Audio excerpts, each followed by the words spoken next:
ಎದುರುಗಡೆ ನೋಡಿದ್ದೀನಿ ma'am. C ನೋಡಿದವ್ರು ಏನು ಅನ್ಕೊತಾರೆ, ಏನು ಇವನು ಬರೀ ಹಿಂಗೆ ಹಂಗೆ ಮಾತಾಡ್ತಾನೆ. I have seen it from my ice.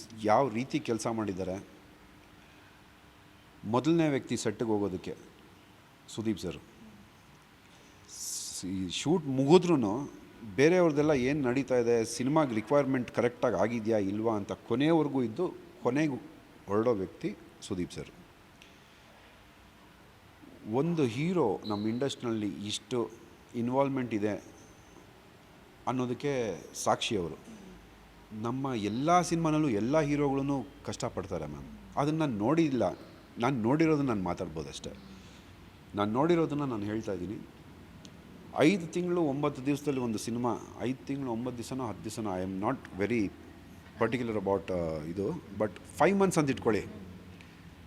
5 ತಿಂಗಳಲ್ಲಿ ಒಂದು ಸಿನಿಮಾ ಕಂಪ್ಲೀಟ್ ಮಾಡಿ ಪರದೆ ಮೇಲೆ ತರೋದು ಅಂತಂದರೆ ಇಟ್ ಈಸ್ ಇಂಪಾಸಿಬಲ್. ಅದರಲ್ಲಿ ಅಂಥ ಒಂದು ದೊಡ್ಡ ಬಜೆಟ್ ಸಿನಿಮಾ, ಅಷ್ಟು ಲೊಕೇಶನ್ಗಳು, ಅಷ್ಟು ಜನರು, 1 ಲಕ್ಷದ ಮೇಲೆ ಜನರು ಕೆಲಸ ಮಾಡಿದ್ದಾರೆ ಈ ಸಿನಿಮಾಗೆ. Why am giving that number is 1 lakh ಫ್ಯಾಮ್ಲಿಗಳು ಊಟ ಮಾಡಿದೆ ಮ್ಯಾಮ್ ಆ ಸಿನಿಮಾಯಿಂದ. ಸೊ ಈ ಥರ ದೊಡ್ಡ ದೊಡ್ಡ ಸಿನಿಮಾಗಳು ಬಂದಾಗ ಒಂದಷ್ಟು ಫ್ಯಾಮ್ಲಿಗಳು ಊಟ ಮಾಡ್ತಾರೆ. ಇದ್ರ ಮೇಲೆ ನಮ್ಮ ಜನರ ಕಾನ್ಸಂಟ್ರೇಷನ್ ಇರಬೇಕು. ನಮ್ಮ ಸಿನಿಮಾಗಳನ್ನ ಥಿಯೇಟ್ರಿಗೆ ಹೋಗ್ಬಿಟ್ಟು 1 ಲಕ್ಷ ಜನ ಕೆಲಸ ಮಾಡಿದ್ದಾರೆ, ಅವ್ರ ಫ್ಯಾಮ್ಲಿಗಳು ಬೆಳೀತಾ ಇದೆ ಅನ್ನೋದಕ್ಕೆ ಒಂದು 200 ರೂಪಾಯಿ ಖರ್ಚು ಮಾಡಿದ್ರೆ ಅವ್ರದ್ದು ಒಂದು ಕಾಂಟ್ರಿಬ್ಯೂಷನ್ ಇರುತ್ತೆ.